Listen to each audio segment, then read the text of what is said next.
సూర్యకుమార్ ఆట గురించి మాట్లాడితే వాంఖడే స్టేడియం వేదికగా జరిగిన మ్యాచ్లో సూర్యకుమార్ యాదవ్ కేవలం 17 బంతుల్లోనే హాఫ్ సెంచరీ సాధించాడు. అతని ఇన్నింగ్స్లో 5 ఫోర్లు, 4 సిక్స్లు ఉన్నాయి. వాంఖడే స్టేడియం వేదికగా జరిగిన ముంబై వర్సెస్ ఆర్సీబీ మధ్య జరిగిన మ్యాచ్లో ముంబై ఇండియన్స్ ఆర్సీబీపై ఘన విజయం సాధించిన విషయం తెలిసిందే. మరో 27 బంతులు మిగిలుండగానే విజయాన్ని సాధించిన ముంబై ఇండియన్స్.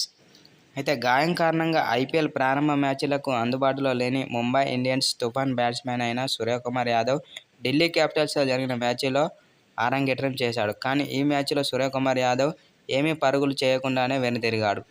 తర్వాత రాయల్ ఛాలెంజర్స్ బెంగళూరుతో జరిగిన మ్యాచ్లో హాఫ్ సెంచరీ చేయడం ద్వారా టీ20 క్రికెట్లో 7,000 పరుగులు చేసిన 4వ భారత బ్యాట్స్మన్గా సూర్యకుమార్ యాదవ్ నిలిచాడు. టీ20 ఫార్మాట్లో ఇప్పటి వరకు 249 ఇన్నింగ్స్లు ఆడిన సూర్యకుమార్ యాదవ్ 7,000 పరుగుల మార్కును సాధించాడు. అయితే ఈ జాబితాలో కేఎల్ రాహుల్ అగ్రస్థానంలో ఉన్నాడు.